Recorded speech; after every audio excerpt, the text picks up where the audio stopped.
Well, as a young man, he came to Washington, D.C. from rural Manassas, Virginia. He was a cooper, that is a barrel maker and distributor by trade. And he soon opened a shop, a barrel shop, on the Georgetown waterfront on K Street. He met and married an Irish immigrant named Julia Galvin. They had 10 kids. They had 6 boys and 4 girls.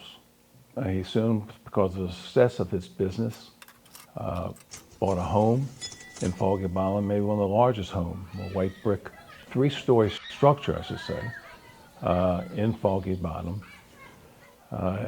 The girls, I think, slept on the 2nd floor and the boys were on the 3rd floor. He was, by all accounts, old school. He expected his sons, coming from a rural background, he expected his sons to support the family business. And he thought that his sons could help him raise his business, and his business could help raise his sons. As I said, he was old school. Even at dinner, it was a family ritual. No one could sit at the dinner table until he sat down. He had to have his newspaper right next to him, his plate.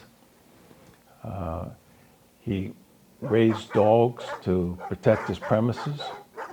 And even his puppies, he kept those dogs in the basement, and only he was allowed to be around them and to feed them and to instill a certain spirit of meanness and aggressiveness in the dogs. He laced their food with gunpowder, as was a belief in those times. As I said, he was pretty tough taskmaster, but the 3 youngest sons he had were rebels, and they sometimes played tricks on him. And one of the more well-known tricks is that upon my grandfather, upon hearing the person he didn't like had passed away, he exclaimed, "Well, I don't have to look at that SOB anymore."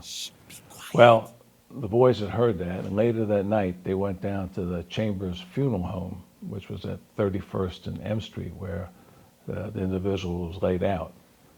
And they coerced a friend of theirs who worked at the funeral home to loan out the deceased bodies for a while.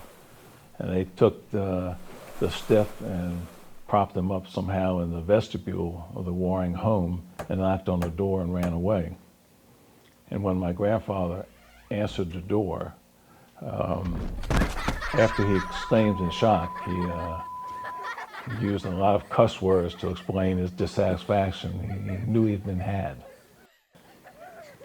But in the end, I think the old man was loved and respected. At least 4 of his grandsons were given his name Bruce as a first name or as a middle name.